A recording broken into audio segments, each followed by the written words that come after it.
Welcome to Romandie. Romand is our finishing point today. And if Romans built straight roads, then why didn't they build any in this part of the world? We are on a series of loops that will finish at the Chateau Romand itself. 13 Celsius. We got wind picking up today, ebbing and flowing around this weather system. It's blowing in from the northeast, 30 kilometers an hour. Humidity, well, a 25% chance of rain. We had some rain yesterday. So we've been out there, we've already established a breakaway. It was a tough one to get established in the end, but it's got some great personnel as yesterday. Could we have a repeat of the feat? There's Romand, your starting point, off to La Roche. Nicholas not in the break, but nonetheless, still very much taking part. Once we get to Romand, we do this, down to Bouillos, and the rest. Just watch this reveal itself while I tell you that we have 6 riders in the breakaway at the moment, and all girding themselves for the final loop back to Urzy, La Croix, and then Romand yet again, with that nasty, testy kick up at the very last. So a lot of climbing, a lot of zigzagging today, and indeed a big prize at the end of today. That's what it looks like. Looks gnarly, looks like a very second-hand wood saw. Yep, and the teeth, categories 2 and 3. Braces of each, and indeed a category 2 test at the last. But that kick up to the line is no laughing matter either. And in fact, the last 700 meters or so, we're looking at 6.4%. That takes you up to the chateau itself, and here we are. From the start, a bit of a rude start, really, I guess you might say. They were climbing straight away from the chateau itself, and indeed that's when the fun began. So a little ramp to begin with, a little bit of a plateau, and then category 2 test into Sorens to start off the day. They're quite deep into the course right now, and we have our breakaway well and truly established. There are 2 from the same team here, including Lenny Camner. Come on, Lenny. Went well at the World Championships at junior level not that long ago. And Michael Storer also here from Team Sunweb. Good prospects for them. Nico Roche tried to join the break, but his 2 teammates are up there.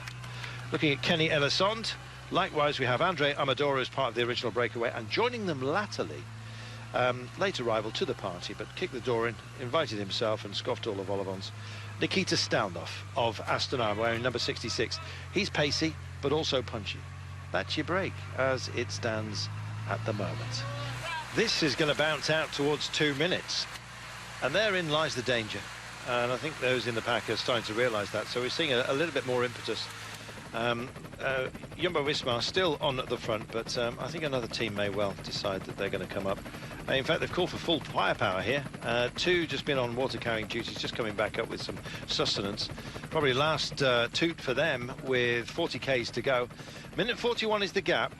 Take care, everyone. That's a very, very strong breakaway up the road. Look at this for a punch. Oh, EF Education first. They mean business, and this gap is now going to tumble. Woodsy clearly feels absolutely where he needs to be. 30 seconds then is all that they have. They must surely know it is all over. Kenny Elissonde went back to the car and took 6 gels. Does he need them all? No. He'll be handing those out a little bit later on. I actually thought at the time he's taken on board an awful lot there. He's either going to go extremely long or this is to hand out. And it's clearly to hand out. Sky hovering as well, not that far away. Rui Costa's Yui teammates as well, are tucked in as well. It's all starting to kick off. And we've got a punchy finish today, 17.6 kilometres. We're nearly there, Brian. Yep, the breakaway just about to be swept up. It's just a matter of, I think, Talman trying to win the Combativity Awards by being the man trying his hardest at the front. But you can see that Team Sky moving forward, Jumbo-Visma also in the yellow. Looks like AG2R as well. Everybody's fighting for position into this pinch point here because they know we'll start to climb very, very soon. 3.2 kilometres from home. Geraint Thomas is instinctively in a very good position at the moment. Safety first for him, you might say. There's the knoll that we're going to be racing to, so that's going to be a climb. But right now, putting some energy back into the legs, if you can afford it. A lot of driving on, nobody cruising here, but they remain more or less compacto, this group, as we zigzag towards our destination on that outcrop here. 2.7 from home. The thing is, when we get to 1 kilometre to go, it starts to kind of drag up to the finishing line. 7.9 over the last kilometre, but there's a few curves, and that's why we're seeing a little bit of movement. A lot of riders want to gain position, because normally when we get an uphill finish, there's no real panic to get to the front. It's because there are so many kind of twists and turns all the way up in the last kilometre. This is absolutely fascinating. Dylan van Baarle doing a fantastic job of getting Geraint Thomas into the right position. Brambilla has made it to this point. Big check over the shoulder here as Amador, it is, that was in the break earlier on for Movistar, gets himself up and in position. There's Betancourt, but looks like he's struggling at the moment. Even with his pace, looks like he's misgeared almost. And Amador waits for him, goes over to that side of the road, and Betancourt tries to wrestle his way into it. Vingegaard is there, Vingegaard with Steven Kruijswijk as well, but Roglic is in a better position just a little bit further up. Godot out of position at the moment. There he is, the Frenchman, dead centre of your picture, but still time to make amends, but only 1,300 metres of it. This is where the final ramp does come, and is it all too late for some of those who we thought were favourites? Woods seems to be out of position with a lot of work to do. He's going to have to drag himself up this incline right now, and Sky Ineos, or Ineos as they've morphed into, with Van Baarle setting the pace right now. Just in third place is Geraint Thomas, and the terrain's going to come to G here by the looks of things. Now then, where is everybody else? That's the question. The men in black making that move, and easy peasy for David Godot, just drifts up like a ghost on the outside here, and it's going to be he that imposes himself, but can anyone stay with him? Rui Costa is from UAE on that side of the road. Kudus is still in the frame. Woods is out of it for the time being, unless a miracle happens, and Godot doesn't want to lead anybody up this incline. He's going to tuck in by Geraint Thomas, who takes the nose. There's the leader, Roglic, on your screen as well. Got company, plenty of it, and Godot still waits, still back down in the saddle, takes this left-hander. Oh, a bit of a munch, indeed, a bump here. It's going to knock out everyone on that side of the road. Woods is indeed back and in the frame, but how much drive has he got left in the pink? We'll wait and see. Big pickup going for it right now, has to be. Thomas still there, and Godot. Yeah, Astana leading this one, but Geraint, they're just waiting and waiting and waiting. Godot, this is a long, long climb. Rui Costa in 4th place there. So everybody just being patient at the moment. Villela, it is that just pushes on for Astana. Just tucked in behind him is Geraint Thomas. Bad camera work, so from our host, I'm afraid. Can't see the pack here or any movements just behind, but nonetheless, you're looking at the lead 5 as the road still twists and turns. I think that was Woods that just nudged it, and here he is, comes up in the pink, just drifts up and gets himself on the shoulder here of Rui Costa.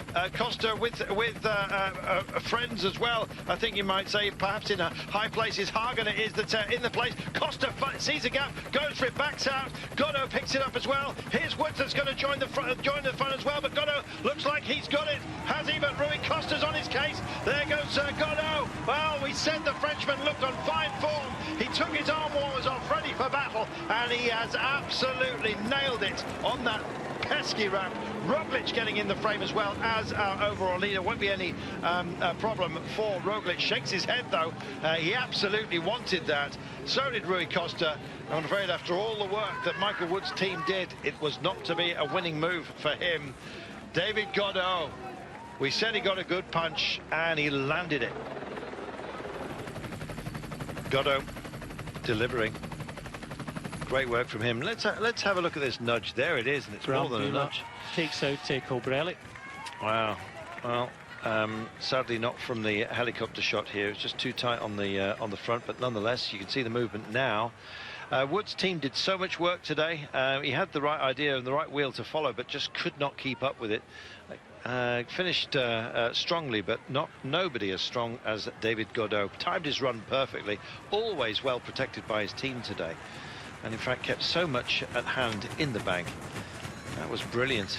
Just shooting through, still not the best angle, but this is more like it. Heads up then, and David Godot coming home. Roglic finishing strongly, going by Woods, I think, for the finish on the stage podium. Oh, what a finish it turned out to be. A real gnarly one. Tomorrow, with the Alpine finish that we will have for you, it's going to be a different tale yet again. But Godot today owned it.